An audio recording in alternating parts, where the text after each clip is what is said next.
안녕하세요. 오늘은 지난 시간에 이어서 2장 7절부터 3장 20절까지 이 부분을 살펴보겠습니다.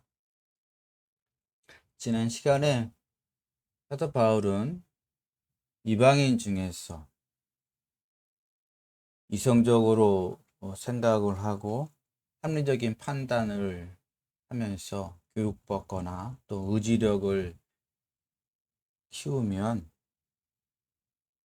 사도 바울이 앞에서 이야기했던 그런 죄악된 상태를 우리 이방인들은 저지르지 않는다. 이렇게 이야기하는 사람이 혹시 있으면 그렇지 않다. 너희는 나중에 너희가 살아온 모든 삶의 행위를 하나님 앞에서 고백해야 될 것이고, 그 하나님의 마지막 심판대 앞에서 하나님께 판단을 받을 것이다. 이런 식으로 얘기를 하고, 이번에는 그 화살을 유대인에게 돌립니다. 유대인들은요, 기본적으로 선민 사상이 있었죠. 그들은 하나님으로부터 택함 받은 백성이고, 또 하나님이 그들을 위해서 함께 하신다. 근데 그들이 택함 받았을 때는 어떤 하나님이 그들을 통하여 하시고자 하는 하나님의 목적이 있었고, 즉 그것은 이스라엘 민족이 소명이 있었고 이 세상을 향한 사명이 있었는데, 그것을 그렇게 생각하지 못하고 자신들이 택함 받은 것을 마치 권리인 양 생각을 했죠. 자신들만을 위해서 있는 것이냐 생각을 합니다. 그래서 아마 사도 바울은 회심하기 전에 그런 생각을 갖고 있었을 텐데, 그런 상태에 있다가 이제 예수님을 만나고 복음이 무엇인지 확실하게 깨달은 것이죠. 로마 안에 있는 유대인 기독교인들 중에서 어쩌면 그 깨달음이 온전하지 못해서 사도 바울이 지금 모든 세상의 그 죄악상에 대해서 고발할 때 자신들에게는 그러한 해당 사항이 없다라고 생각하는 사람들이 있었습니다. 그런 사람들은 그 죄악은 이방인들에게만 해당되는 것이지 자신들에게는, 유대인들에게는 해당되지 않는다. 이렇게 방관한 거죠. 그때 7절 이하에 보면 사도 바울이 그렇지 않다. 하나님의 심판은 차별이 없다. 이렇게 분명히 얘기합니다. 사람이 참을성 있게 선을 행하고 영광과 존귀와 불면을 구할 때 하나님은 그들에게 오는 시대에 생명을 주실 것입니다. 그러나 이기적인 욕망으로 행하고 진리를 따르지 않으며 불의를 따를 때에는 진노와 격분이 따를 것입니다. 악을 행하는 각 사람에게는 환난과 공고가 있을 것인데, 먼저는 유대인에게 있을 것이며 헬라인에게도 동등하게 있을 것입니다. 또한 선을 행하는 모든 사람에게는 영광과 존귀와 평강이 있을 것인데, 먼저는 유대인에게 있을 것이며 또한 헬라인에게도 동등하게 있을 것입니다. 여러분도 알다시피 하나님은 차별을 보이지 않으십니다. 그렇죠. 하나님은 유대인이든 이방인이든 차별하지 않고 그들이 살면서 행했던 그 행동으로 판단하실 겁니다. 그리고 사도 바울은 그런 유대인들의 선민의식을 분명히 문제시하는데요. 그러니까 미리 어, 읽어본다면 사도 바울의 목소리로 그들이 갖고 있는 선민의식이 왜 문제가 되는지 한번 읽어보겠습니다. 24절까지죠. 17절부터 그러나 당신이 스스로를 유대인으로 부른다고 칩시다. 당신의 소망을 율법에 둔다고 칩시다.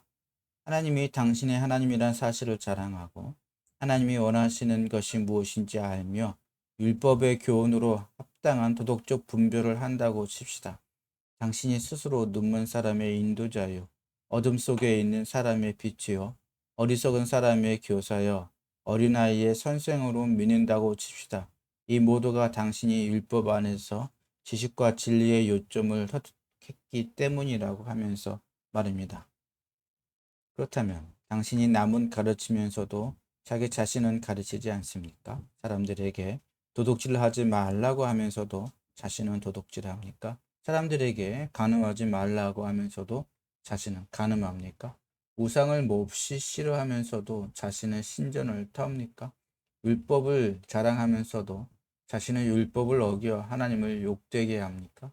성경에는 이렇게 기록되어 있습니다. 너희들 때문에 하나님의 이름이 민족들 가운데 모독을 받는도다. 이 말씀은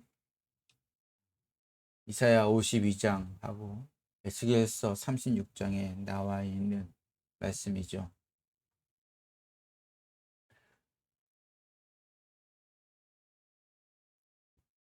이방인들은 율법이 없이 자유롭게 행동함으로 죄를 범하고 있지만 우리 유대인들은 하나님의 말씀을 통해서 율법 안에서 진리와 지식의 요점을 터득하고 있기 때문에 그래서 율법의 교훈으로 도덕적 분별을 하고 있기 때문에 우리는 사도 바울 당신이 이야기한 것처럼 어떤 그런 죄악된 행동을 하지 않는다 이렇게 방어하는 사람들에게 신랄하게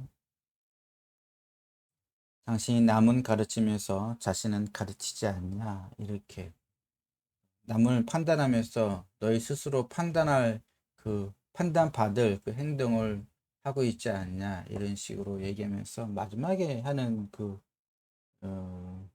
이야기가 치명적이죠. 너희들 때문에 하나님의 이름이 민족들 가운데 모독을 받는다. 이렇게 변명하지 못하도록 사도 바울은 유대인의 선민의식을 문제 삼습니다. 근데 우리가 여기서 이제 좀 중요한 문제를 언급해야 되는데요.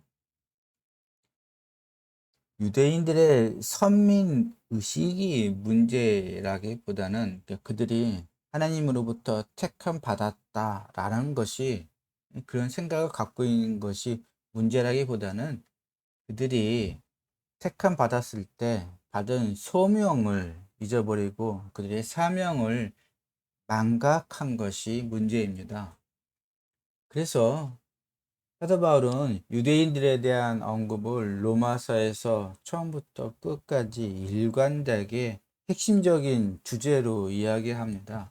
근데 우리가 이제 생각을 해볼 때 유대인들은 이미 다 옛날 사람들 아닌가. 우리가 하나님이 새롭게 예수 그리스도를 통해서 보여준 하나님의 복음, 새로운 하나님의 계시의 말씀을 통해서 복음을 믿어 하나님의 새로운 백성이 된다면 유대인들에 대한 언급은 예전 사례에 대해 예전에 어떤 한 사례를 통해서 교훈을 얻고 경각심을 갖기 위해서 한두 번 언급할 수는 있지만 왜 계속 로마서에서 유대인들이 굉장히 중요한 것인 양 이야기하는가 하는 생각을 해봐야 됩니다. 결론부터 말씀드린다면 하나님은 세상의 죄를 다루는 방법이 있는데 세상의 죄를 다루는 방법으로 하나님의 백성을 택하셨습니다. 하나님은 선택된 백성을 통해서 죄를 다루시지 다른 방식으로는 죄를 다루시지 않습니다. 이게 핵심입니다. 그래서 하나님은 죄를 다루기 위해서 창세기 12장에 아브라함을 택하시는 겁니다. 1장부터 11장까지 아브라함의 죄로 인하여 인간의 세 번의 실패가 나오죠. 첫 번째는 아담의 실패, 두 번째는 노아의 실패, 세 번째는 바벨탑의 실패인데 그것을 역전시키기 위해서 곧바로 12장에서 아브라함을 선택하셔서 이스라엘에게 세상의 빛이 되는 과업을 주셨습니다. 그것은 이 세상의 죄를 다루는 하나님의 방법입니다. 언약적 약속, 언약적 목적은 늘 죄를 다루게 의도되어졌고요. 이때 언약이란 하나님이 당신의 백성을 택했다는 말입니다. 그게 로마서 3장 1절부터 4절까지, 5절까지의 말씀이에요. 한번 그 부분 읽어보겠습니다. 그러면 유대인이 갖는 이점은 무엇입니까? 진정 할례의 취지는 무엇입니까? 여러 면에서 많습니다. 우선 유대인은 하나님의 계시를 위탁받았습니다. 그래서 어찌 된다는 말입니까? 그들 중 일부가 그들이 맡은 임무에 신실하지 않다면 그들의 신실하지 않음으로 하나님의 신실하심을 피하겠습니까? 결코 그렇지 않습니다. 모든 사람이 거짓되더라도 하나님은 참되십니다. 성경에 기록된 바와 같이 주가 주의 말씀에 의롭다함을 얻으시고 법정에 서실 때 승리를 얻으려 하심이입니다. 그러나 우리의 불의함으로 하나님의 의로움이 분명히 드러난다면 우리가 무슨 말을 하겠습니까? 사람에게 진노를 내리시는 하나님이 불의하신 것입니까? 나는 사람의 기준으로 낮추어 말하고 있습니다. 이 5절의 말씀은 이제 나중에 언급할 건데 여기서 중요한 핵심은 무엇이냐면 하나님이 만드신 피조세계에 망가진 것, 죄로 인하여 멸망 상태에 있는 것, 이것을 해결하시기 위해서 택하신 방법은 아브라함과 하나님이 언약을 맺으시는 건데, 그래서 유대인은 하나님의 계시를 위탁받았는데 이스라엘이 실패했죠. 그래서 그들이 맡은 임무에 신실하지 않아도 하나님은 신실하게 하심으로 결국에는 승리하신다는 겁니다. 인간이 불의해도 하나님은 의로우시다, 이렇게 말하는 것이죠.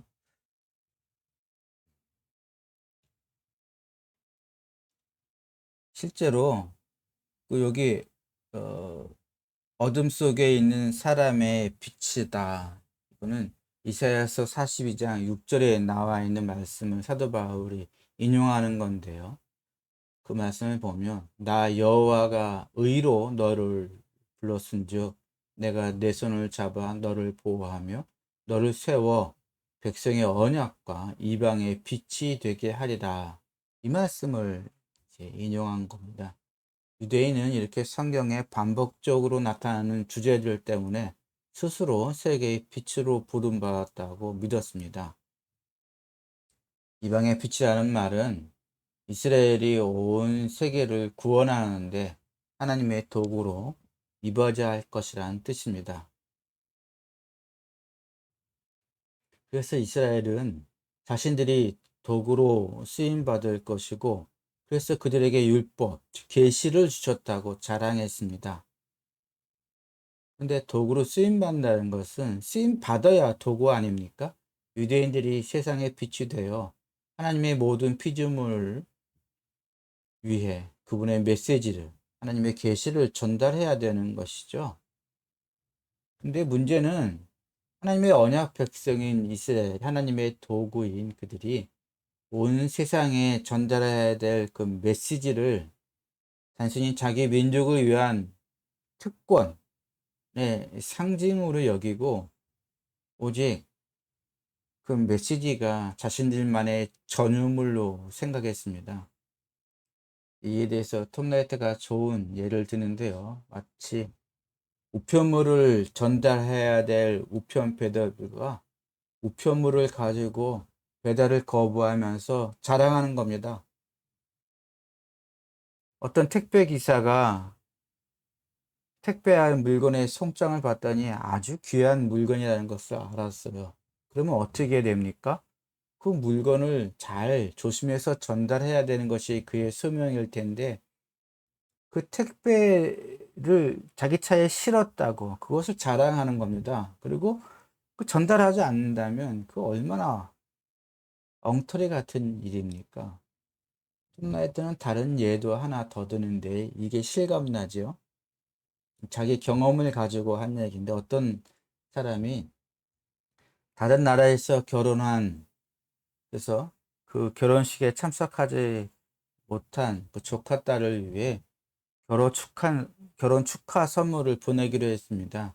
이제 귀한 폐물을 보내기로 했는데 마침 그 나라로 여행 가는 친구가 있어서 그 폐물을 뭐 귀한 뭐 목걸이든 반지든 그것을 그 조카 딸에게 전해주라고 부탁을 했죠. 위탁을 한 겁니다. 근데 그 친구라는 사람이 대신 위탁받은 그 목걸이나 반지를 끼고 다니면서 자랑하며 전달하지 않는다면 그게 무슨 꼴이겠습니까? 마치 이스라엘이 하나님의 백성으로 세상에 빛이 되어 하나님의 계시의 말씀을 전하라고 위탁받았는데 이런 식으로 실패한 겁니다. 메신저의 중요한 것은 단 하나죠. 지시받은 대로 메시지를 전하면 되는 것입니다. 전달하라는 귀한 목걸이를 자신이 차고 자랑하고 돌아다니면 처음에는 모르는 사람들은 멋지게 볼지 모르지만 곧 큰 낭패를 당하지 않겠습니까? 바로 이것을 비판하는 게 21절부터 24절까지의 말씀이죠. 여기 오면 우상을 몹시 싫어하면서 자신의 신전을 턴다 얘기하는데 이건 당시에 로마인들이 유대인들을 비판하는 말이었습니다. 실제로 유대인들은 신전이 없었고 또 유대인들은 그러니까 유대인들이 곳곳에 신전을 뭐 만들어 놓거나 그러지 않았지 않습니까? 그리고 유대인들은 이방인들이 세워놓은 신전을 무시했습니다.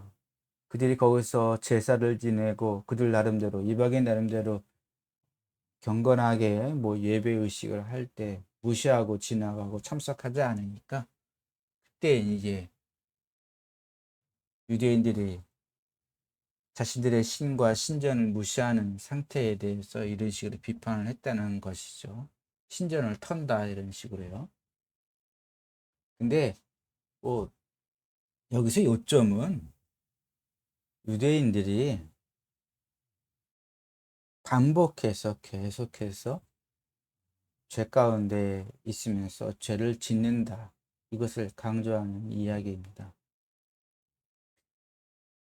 그러니까 이스라엘이 마땅히 위탁받은 그 계시지를 세상에 전하지 못하는 정도가 아니라 도리어 그들 때문에 하나님의 이름이 하나님의 명성이 비방과 조롱을 받습니다. 그때 이방 사람들이 조롱한 건 그거죠. 이스라엘 민족은 그들의 잘못 때문에 이제 전쟁에서 져서 그 나라가 침공을 당하고 다른 나라로 유배를 떠납니다. 그리고 그들의 고향, 그들의 본토는 폐허가 되는데 그때마다 그 모습을 본 이방 사람들이 하나님을 조롱하는 겁니다. 자기 백성 하나도 돌보지 못하는 신은 거짓 아니냐, 또 나쁜 신 아니겠냐, 이런 식의 조롱을 하는 것이죠. 예, 물론 우리가 이게 분명히 읽어봤지만 3장 1절 이하에서 하나님은 이런 경우에 어찌하십니까?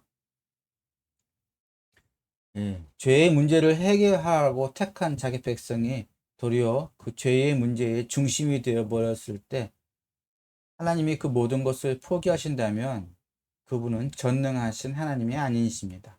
하나님이 죄를 다루지 않으신다면 언약에 신실하신 것도 아닙니다. 이것은 제가 앞에서 이미 말씀을 드렸으니까 다시 말씀 안 드리겠습니다. 그리고 실제로 성경에는 이 모든 이스라엘의 실패가 구약 성경에 이미 모세가 쓴 신명기에서 예언되고 있지요. 아까도 말씀드렸듯이 하나님의 이름이 이방 민족들 가운데서 모독을 받는다는 말씀은 이사야 52장 회복과 5절, 그리고 에스겔 36장 20절, 23절에 나와 있는 말씀이고요. 이 모든 실패의 결과로 이스라엘은 폐허가 되고 유배를 당했습니다. 나중에 본토로 돌아와요. 그러나 그들은 유배 생활이 끝나지 않았다고 생각했습니다. 왜냐하면 여전히 이방 민족이 그들을 다스리고 있었기 때문입니다. 이런 처지에 있고 나서야 이방 민족은 하나님의 구원을 간절히 바랍니다. 이때 물론 구원은 이방 민족으로부터의 해방을 의미하죠. 그리고 다시금 하나님의 택한 백성으로서 온 세계의 빛으로 자신들이 드러날 날을 소망했습니다. 그런 소망 가운데 그제서야 하나님의 말씀을 소중히 여기고 간절히 연구하고 찾아보다가 다니엘서 9장 24절, 27절 말씀을 보면서 포로 기간이 490년이라는 말씀을 보지요. 그래서 그 490년이 언제 끝날 것인가, 그 끝날을 계산하고 연구하기도 했고요. 또 그들은 하나님이 특이하게도 이런 징계의 말씀, 이스라엘의 죄를 고발하는 말씀 다음에 회복의 메시지를 주신다는 것을 발견합니다. 실제로 하나님의 이름이 이방 민족 가운데 모독을 받는다라고 고발하고 있는 이사야 52장 5절 말씀 이후에 바로 몇 절 뒤에 이 세상의 죄를 위해 이스라엘 민족의 회복을 위해 죽으실 고난받는 종의 모습을 소개하고요. 또 에스겔서 36장 20절 23절에서 또 하나님의 이름이 이방 민족 가운데 모독을 받는다고 고발하고 나서 곧바로 24절부터 회복과 새로운 언약의 말씀을 합니다. 언약은 하나님이 이제는 사람들의 마음에 직접 하나님의 자신의 계명, 율법을 쓰실 것이라는 내용이죠. 또 우리가 아까 본 로마서 3장 4절 말씀은 시편 51편 6절 말씀을 인용한 말씀인데 이 시편 51편은 시편에 나와 있는 참회시 가운데서도 가장 유명한 참회시, 위대한 참회시 가운데 하나입니다. 그때 이제 어떤 내용이 나오냐면 이스라엘을 포함해서 모든 사람이 철저하게 죄를 범했지만 하나님은 시일로 의로우셔서 그 의로우심을 증명하실 것이다. 이런 식의 말씀을 하죠. 여기서 하나님의 의로우심은 하나님께서 언약에 신실하실 것이다. 하나님이 언약에 신실하시면 하나님의 백성이 회복될 것이다. 하나님의 백성이 하나님의 백성으로서의 사명에 소명에 마땅한 백성이 될 것이다. 이런 뜻 아니겠습니까?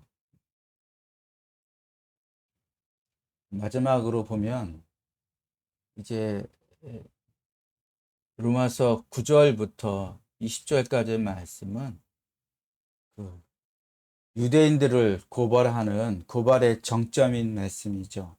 근데 여기서도 동일한 내용이 있다는 것을 볼 수 있습니다. 한번 먼저 읽어보겠습니다. 그러면 어떻습니까? 우리는 실제로 더 낫습니까? 결코 그렇지 않습니다.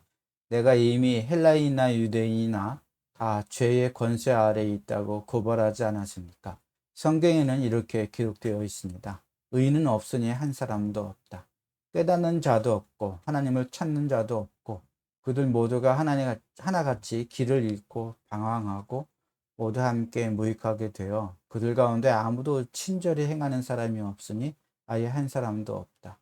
그들의 목구멍은 열린 무덤이고 그들이 그 혀를 놀려 속이며 그 입술에는 독사의 독을 머금고 있다. 그 입은 저주와 독한 말이 가득하고 그 발은 피 흘리는 일에는 빠르고 그들의 길에는 파멸과 비참함이 있고 그들은 평강의 길을 알지 못하였다. 그들은 눈앞에서도 하나님을 두려워하지 않는다. 이제 우리는 율법이 말하는 것은 무엇이든 율법 안에 있는 사람들에게 말하는 것임을 압니다. 이렇게 하는 목적은 모든 입을 막고 온 세상이 하나님의 심판대로 나오게 하라는 것입니다. 단지 죽을 수밖에 없는 사람은 누구라도 율법의 행위에 근거하여 하나님 앞에서 의롭다고 선고받을 수 없습니다. 율법을 통해 얻는 것은 죄를 아는 것입니다. 여기서 이제 요 말씀들은 시편 5편, 그다음에 시편 10편, 14편, 36편, 140편 이런 곳에 나와 있는 말씀을 인용한 것인데 요 각 본문이요 다 똑같은 동일한 구조로 돼 있습니다. 어떤 구조냐면 악인에 대한 고발이 있지만 그 고발은 하나님의 약속의 틀 안에서 이루어지거나 고발 다음에 곧바로 하나님의 약속이 이어지는 하나님의 회복의 약속이 이어지는 그런 구조 틀 안에 하나님의 고발이 있는 겁니다. 이 약속이 뭐냐면 하나님이 악 앞에서 악 때문에 무기력한 사람들을 구출하시고 그 모든 죄악에도 불구하고 하나님의 언약을 이행하시겠다. 하나님의 언약을 위해 행동하시겠다. 이런 것입니다. 대표적인 그러니까 구약을 통틀어서 대표적인 이 구조를 보기 위해서는 에스겔서 말씀을 보는 게 좋을 것 같아요. 이 부분 좀 길긴 하지만 한번 읽어보겠습니다. 그러니까 이제 성경이 성경 자체로 어떤 논리를 세우는지 그러니까 성경을 통해서 이해하는 것이 가장 좋겠죠. 여호와의 말씀이 또 내게 임하여 이르시되 인자야 이스라엘 족속이 그들의 고국 땅에 거주할 때에 그들의 행위로 그 땅을 더럽혔나니 그들이 땅 위에 피를 쏟았으며 그 우상들로 말미암아 자신들을 더럽혔으므로 내가 분노를 그들 위에 쏟아 그들을 그 행위대로 심판하여 각국에 흩으며 여러 나라에 해쳤더니 그들이 이룬 바 그 여러 나라에서 내 거룩한 이름이 그들로 말미암아 더러워졌나니 그러나 이스라엘 족속이 들어간 그 여러 나라에서 더럽힌 내 거룩한 이름을 내가 아껴노라. 이스라엘 족속아, 내가 이렇게 행함은 너희를 위함이 아니요 너희가 들어간 그 여러 나라에 더럽힌 나의 거룩한 이름을 위함이라. 여러 나라 가운데에서 더럽혀진 이름 곧 너희가 그들 가운데서 더럽힌 나의 큰 이름을 내가 거룩하게 할지라. 내가 그들의 눈앞에서 너희로 말미암아 나의 거룩함을 나타내리니 내가 여호와인 줄을 여러 나라 사람이 알리라. 내가 너희를 여러 나라 가운데에서 인도하여 내고 여러 민족 가운데서 모아 데리고 고국 땅에 들어가서 맑은 물을 너희에게 뿌려서 너희로 정결하게 하되 곧 너희 모든 더러운 것에서와 모든 우상 숭배에서 너희를 정결하게 할 것이며 또 새 영을 너희 속에 두고 새 마음을 너희에게 주되 너희 육신에서 굳은 마음을 제거하고 부드러운 마음을 줄 것이며 또 내 영을 너희 속에 두어 너희로 내 율례를 행하게 하려니 너희가 내 규례를 지켜 행할지라.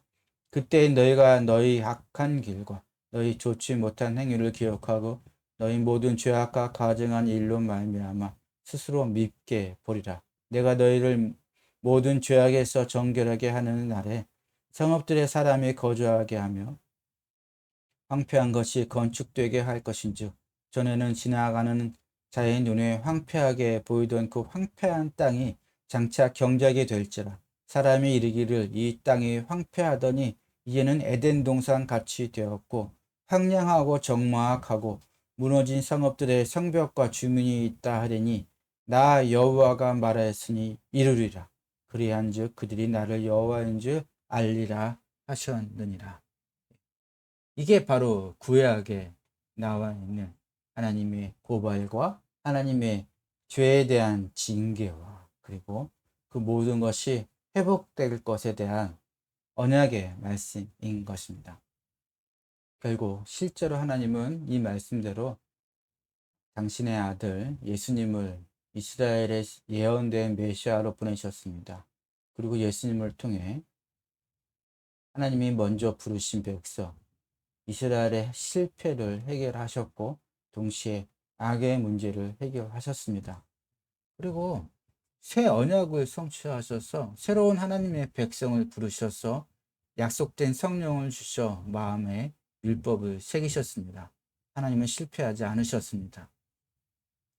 새 언약이 새 백성을 탄생시켰다라는 증거를 사도 바울은 로마서 2장에서 세 번에 걸쳐서 하죠. 그것이 이제 7절 말씀입니다. 7절. 사람이 참을성 있게 선을 행하고 영광과 존귀와 불멸을 구할 때 하나님은 그들에게 오는 시대에 생명을 주실 것이다. 오는 시대에 생명을 받을 자들이 누구겠습니까? 그리고 14절 이후부터는 또 새 언약의 백성이 누구인지 말씀하시죠. 이를테면 이런 식입니다.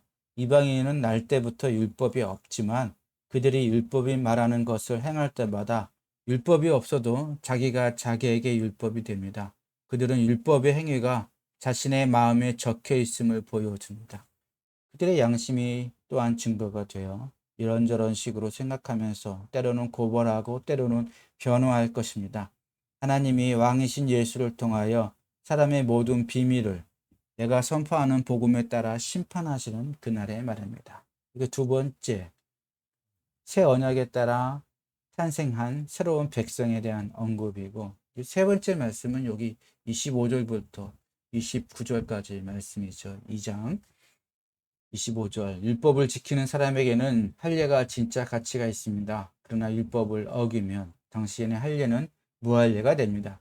그런가 하면 무할례자가 율법의 요구를 지키면 그들이 무할례를 할례로 여기지 않겠습니까? 그러므로 본래 무할례자이지만 율법을 온전히 지키는 사람이 율법 조문과 할례를 가졌지만 율법을 어기는 당신과 같은 사람들을 심판할 것입니다. 여러분도 알다시피 겉모습이 유대인이라고 하여 유대인은 아닙니다. 또한 겉모습이 할례라고 하여 곧 육체에 살해했다고 하여 할례는 아닙니다.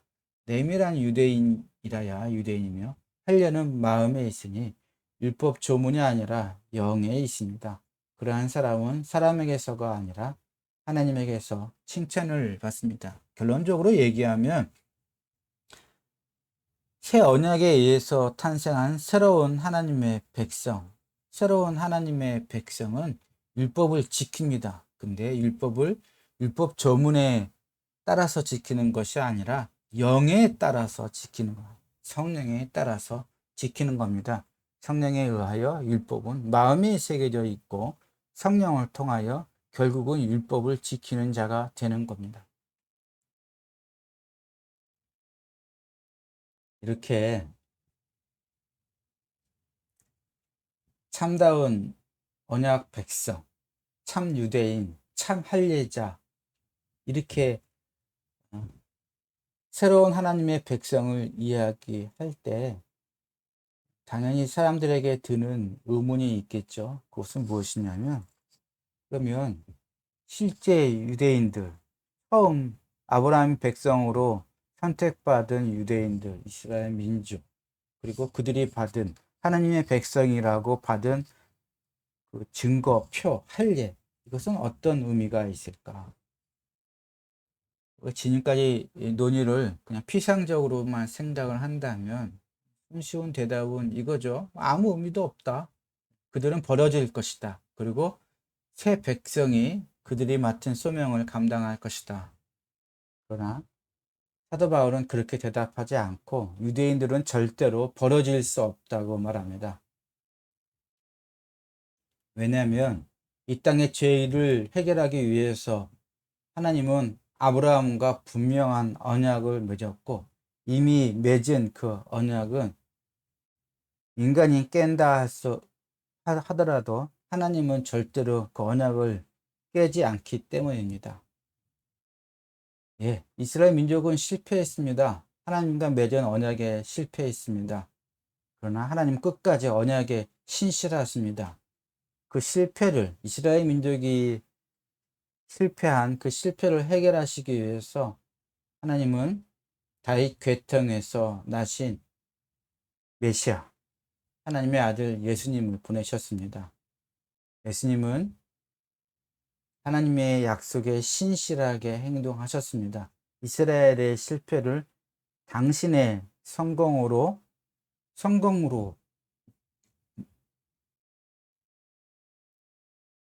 만드셨습니다.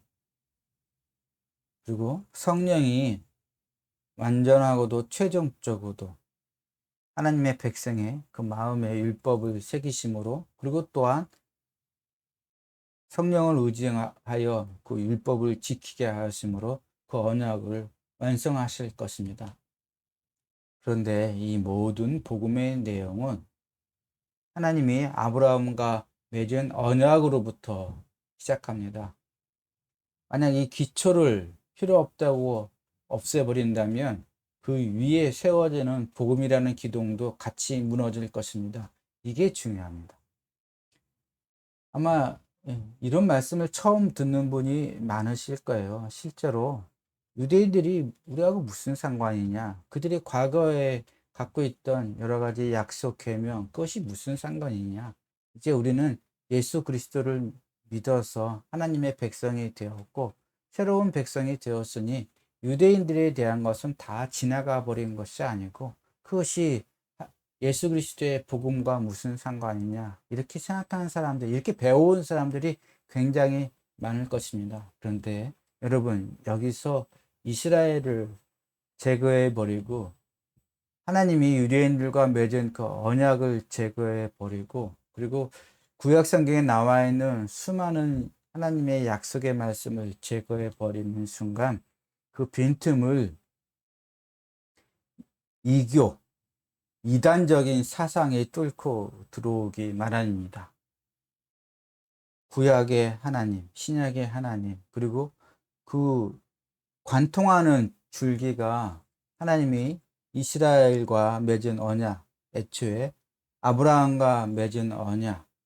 그래서 그 언약을 성취하시기 위해서 예수님이 이스라엘의 메시아로 오셨고, 또 그 언약을 성취하셨을 때 그 복음을 믿는 자들, 하나님이 이제 예수 그리스도를 통해서 죄를 회퇴시키고 죄를 이기시고 죄 문제를 해결하시고 이제 하나님의 백성을 새로 부르셨다. 믿는 자에게 하나님의 백성이 되고 믿는 자에게, 복음을 믿는 자에게 하나님의 자녀가 되는, 하나님의 상속자가 되는 그 놀라운 축복을 주셨다라는 것을 믿는 그 모든 과정은 일관된 것이고 어떤 것도 버릴 수 없는 겁니다.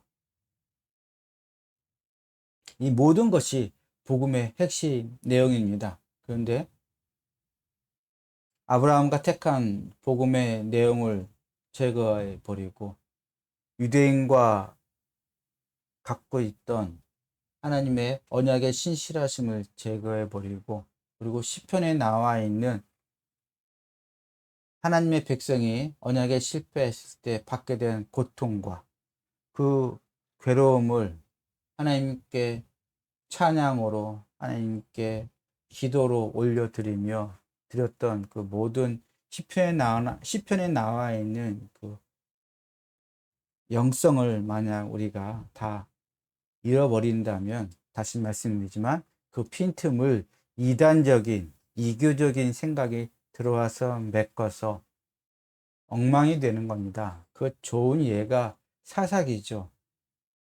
이스라엘 민족이 드디어 약속의 땅에 들어가서 살았을 때 그들이 이방 민족의 생활 습관, 그들의 풍습, 그들의 이교적인 사상에 물들었을 때, 그것이 혼합되었을 때 그들이 하나님도 믿고 또한 이방 신전에도 동일하게 예배를 드린 거 아닙니까? 그렇게 됐을 때 얼마나 엄청난 일들이 일어나는가를 잘 보여주는 게 사사기 내용입니다. 복음은 유대교와 완전히 동떨어진 것이 아닙니다. 이스라엘은 지나간 과거의 유물이 될 수 없습니다. 이스라엘을 버리고 완전히 새로운 무언가가 생겨난 것이 절대로 아니라는 것을 명심해야 됩니다. 바울은 도리어 하나님이 그분의 원래 계획, 그 아브라함과 맺은 언약에 충실하셔서 그 가운데 복음의 내용이 탄생한 겁니다. 메시아 예수가 이스라엘과 맺은 언약에 충실하셔서 오셨고 그 하나님의 계획 안에서 행하신 모든 것이 죄의 문제를 해결하신 것이 복음의 전체 내용이고 요점이고 핵심인 겁니다. 거듭 강조해도 부족함이 없는 굉장히 중요한 내용입니다. 이제 마지막으로 다뤄야 될 내용은 그 3장 5절 이하에 나와 있는 비판이죠. 비판이라기보다 말도 안 되는 일종의 바울의 그 복음의 딴지를 거는 건데, 그 내용을 좀 읽어보면은요. 그러나 우리의 불의함으로 하나님의 의로우심이 분명히 드러난다면 우리가 무슨 말을 하겠습니까?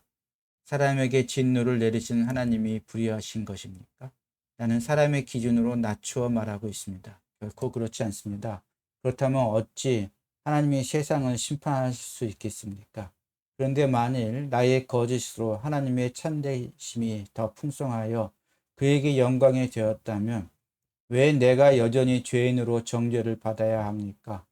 그러면 왜 어떤 사람들이 우리에게 대해 모독적으로 말하고 어떤 사람들이 우리가 그렇게 말한다고 단언하듯이 선을 이루기 위하여 악을 행하자고는 하지 않습니까? 그런 사람들은 적어도 그들이 받는 심판이 마땅합니다. 예.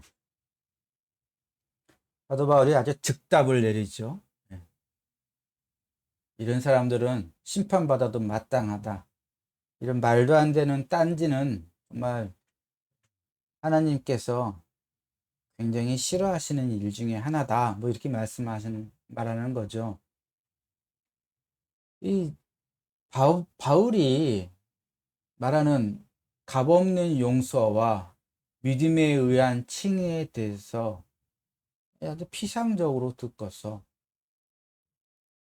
바울이 선을 이루기 위해서 악을 행하는 것이 좋다. 그런 식으로 말한다라고 비난하고 조롱하는 사람들이 있었습니다. 여러분, 이게 로마서에 3번 나옵니다. 로마서 6장 가면은요. 이렇게 얘기하는 사람들이 있었어요. 그러면 우리가 무슨 말을 하겠습니까? 은혜를 더하려고 죄의 상태에 계속 머물겠습니까? 이런 사람이 있었다는 거죠. 은혜를 더하게 하려고 죄의 상태에 머물자. 그럼 무엇입니까? 우리가 율법 아래가 아니라 은혜 아래 있으니 죄를 짓겠습니까? 뭐 우리가 이제 은혜로 산단 말이지, 하나님의 은혜로 죄를 다 넘어가시고 죄를 신경 안 쓰신단 말이지. 그럼 죄 지어도 상관없겠네. 은혜 아래에 있으니 죄를 지어도 무슨 상관이야. 이렇게 얘기하는 사람들이 있었다는 겁니다. 로마서 9장을 가면은요, 18절에 이런 말씀이 나와요. 그렇다면 하나님은 그가 원하시는 대로 어떤 사람은 긍휼히 여기시기도 하시고 어떤 사람은 완악하게도 하십니다.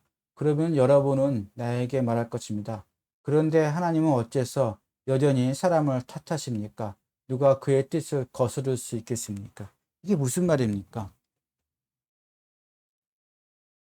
아니, 어떤 사람은 여전히 그렇게 많이 믿음을 강조하고 믿음을 소개하고 교회 나오라 그러고, 하나님 믿음은 영생, 그 이제 천국이 아니죠. 예, 이제 오해하시는 분은 천국으로 소개할 수도 있겠지만 천국이 아니라 하나님의 종국의 모든 죄를 해결하시고 이 땅에 이루실 새하늘과 새 땅에 대한 그 영광스러운 자리에 참여할 수 있는 영생을 위해서 권유해도 안 믿죠.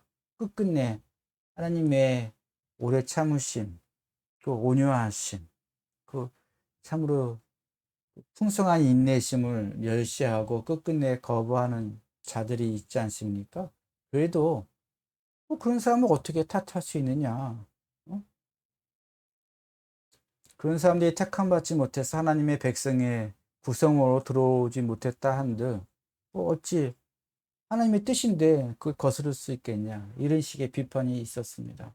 여러분, 바울 당시에 우리는 바울이 엄청난 설교가요, 또 신학자요, 또 전 세계에 복음을 증거한 위대한 사람이기 때문에 그가 말만 하면 모든 사람이 다 인정하고 복음의 그 소식에 동요하고 들어온 것 같겠지만 그렇지 않습니다.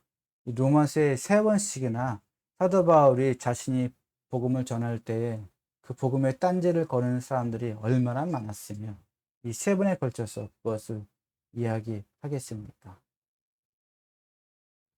그죠? 예. 근데 이게 지금도 있다는 겁니다.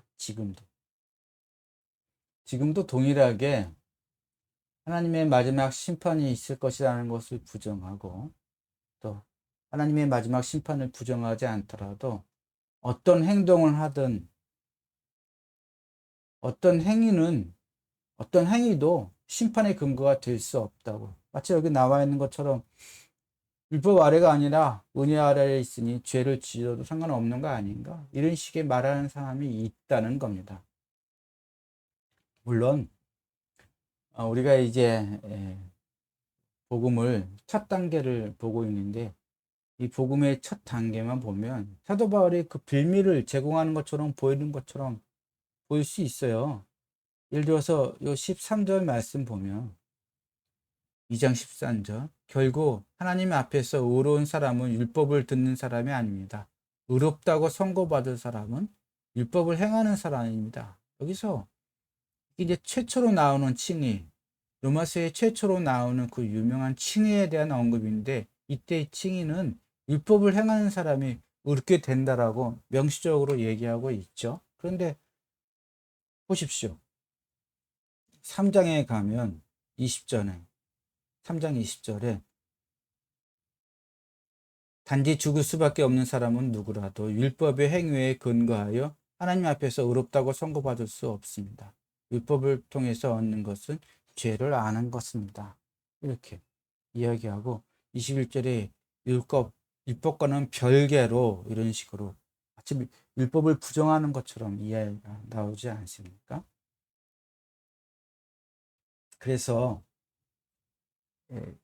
이런 문제는 로마서가 진행되어 가면서 다 해결될 겁니다. 기다려 주시고요. 근데 우리가 하지 말아야 될 것은 너무 단정해서 얘기하지 말라는 겁니다. 말씀을 보면서 봐봐. 오직 의롭다는 판결은 메시아의 공로에 의해서만 주어지는 것이고 믿음에 달려 있는 것이지 어떤 행위나 업적, 선한 행위, 율법 준수 그런 것으로는 불가능한 것처럼 말하는 것처럼 말하잖아. 그래서 하나님은 마지막 심판 자리에서 어떤 행위를 갖고 심판하시고 판단하시는 것이 아니라 오직 믿음의 유무만을 갖고 판단하실 거야. 이렇게 섣부르게 단정하지 마시고 이 두 구절이 정말 무엇을 이야기하는지 사도 바울이 어떻게 이 두 문제의 갭을 해결하는지 이제 우리가 찬찬히 보면서 로마서에서 사도 바울의 얘기를 집중해서 들으실 때가 된 겁니다. 다음에는 가장 유명한 본문 중에 하나인 3장 21절 이하의 말씀을 보도록 하겠습니다. 감사합니다.